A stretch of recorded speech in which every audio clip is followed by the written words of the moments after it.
Welcome to recording number 9 in the Etsy subreddit and Quora Q&A series. And today's question comes from the Etsy subreddit, and it's a question asked by Bravo_Ragazzo.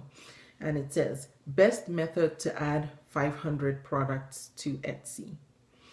And I'll read it.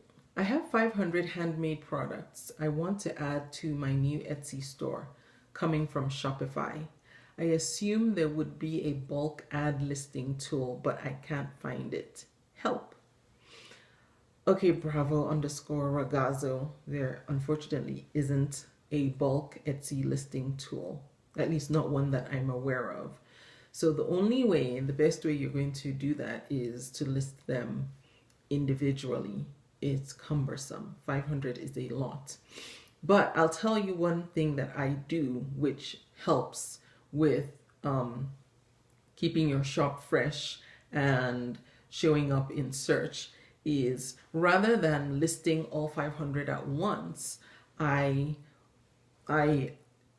save a lot of my listings in drafts. So I'll spend a day or two doing my photography or scanning in pictures of what I want to upload to Etsy, and then I'll spend about a week or so, or 2 or 3 days of intensive listing, creating the listing, not templates, but the listings, but I leave them in draft mode until I have about 150 to 200.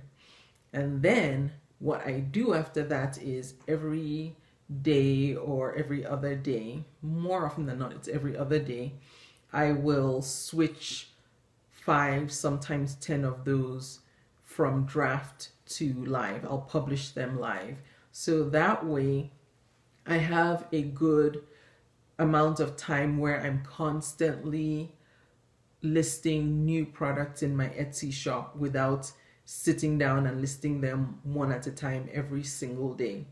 So the upfront time investment that you spend creating all your listings and leaving them in draft mode takes some time, but the return on that time that you invest in doing that, in just being able to post listings every day consistently for a certain period of time, is very helpful to search, because then your shop is constantly being refreshed with new products. So you're showing up more in search, and it's just good for your shop because then it shows that you're putting fresh items in. And so you don't have to do that very often, but when you do, you just know that you're going to spend a very intensive time doing your photography and your listings, and then after that it's smooth sailing for a while, and then you start the cycle again. And with 500 products, you'd probably want to break them up maybe into batches of 100 so it's not so overwhelming. But if you're gung-ho, you can do all 500 and then just coast for a month or two, releasing 5 to 10 products every other day. That's how I would do it. Thank you.